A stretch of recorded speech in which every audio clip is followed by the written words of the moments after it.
السلام عليكم ورحمة الله وبركاته. أهلا بكم كل متابعين، يا رب تكونوا كلكم بألف خير. ما تنسوش تسموا بالله وتصلوا على الرسول في التعليقات. اللهم صل وسلم وبارك عليك يا حبيبي يا رسول الله.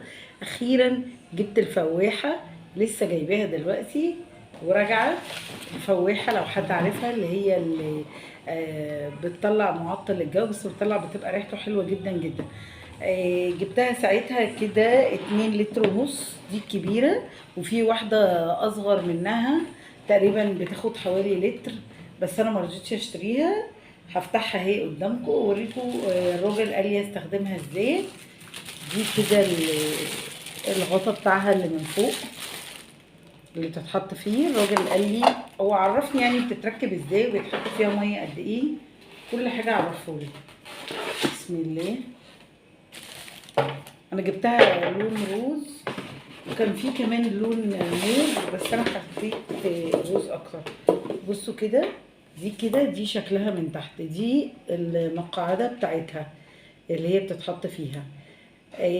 ودي كده اباجوره، دي كده بتتحط، دي طبعا الفيشه بنحطها كده، تركب عليها القطعه دي من فوق. بندخل القطعه السوداء دي في البيضه دي، بندخلها فيها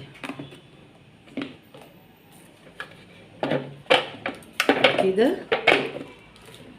ودي القطعة دي بتركب كده، دي اللي بتطلع العطر اللي انتي بتحطيه. بتجيبي طبعا العطر يعني اي بقى حاجة انتي بتحبيها بتجيبيها وتحطيها.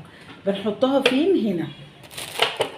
الراجل قال لي هنا كده بنملى المية لحد فين؟ لحد هنا، لحد القطعة دي اللي من هنا دي بنملاها ميه ونحط فيها تقريبا كأن غطا صغير كده من العطر. قال لي ما تزوديش في العطر، علشان خاطر العطر لو زاد مش هيبقى هيخلي الريحة يعني مش هتبقى ظاهرة، بالعكس هتبقى مكتومة. قال لي هي ليها معيار معين، المية ليها معيار معين، والعطر ليه معيار معين. العطر بيتباع الكيلو ب 200 جنيه، اسمه عطر زيت الفواحه، لان ما بتستخدمش معطر اللي احنا بنستخدموه بتاع الجو ده اللي كنا بنرش منه، لا مش بتستخدم ده، بتستخدم عطر معين للفواحه.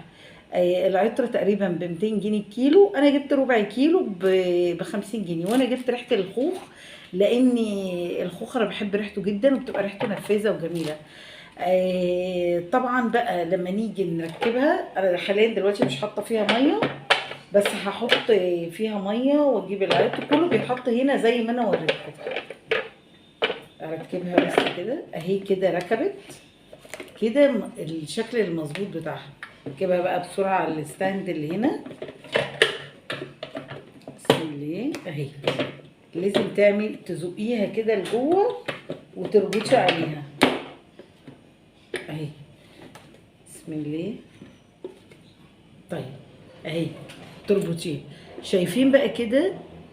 دي كده السرعات بتاعتها، شوفيها هي على سرعة ايه وتشغليها. وفي هنا الزرار اللي فوق ده بنتك عليه بتبقى اباجوره. طبعا لو حابين احط لكم فيها ميه واوريها لكم مفيش مشكله. بس تشغيلها حلو جدا وسهل. بعد طبعا ما ننضف الشقه كده بحب احط كده عطر، ونحط كده ريحه في الشقه بتبقى جميله. احنا عارفين يعني النظافه بتجيب الملايكه، بتجيب الرزق، بتجيب الخير في البيت، وخصوصا كمان ريحه الشقه لما تبقى نظيفه وريحتها حلوه بصراحه بتفرق مع النفسيه وبتطرد الشيطان من البيت. يعني انا بشجعكم ان انتوا تجيبوها، وحتى لو مش مقدرتكم تجيبوا الكبيره ممكن تجيبوا الصغيره برضو بتبقى جميله. بتطلع ريحه حلوه، بتبقى اقل شويه في التركيز بس برضو جميله وحلوه.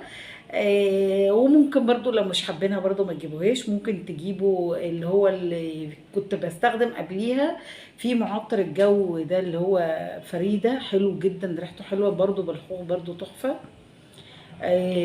ويا رب اكون فدتكم. عايزه اقول لكم ان انا قبل ما اجيب الفواحه وقبل ما اعرفها من الراجل، انا ما كنتش اعرف خالص الفواحه دي بتشتغل ازاي، ولا بيتعمل ايه، ولا بنحط الميه قد ايه. كنت تايهه في كل حاجه.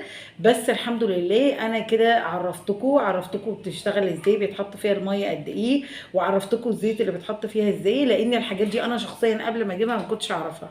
يا رب اكون فدتكم، واشوفكم ان شاء الله على خير. ولو استفدتوا من الفيديو ما تنسوش لايك وشير وسبسكرايب. اشوفكم ان شاء الله على خير في فيديو جديد. مع السلامه.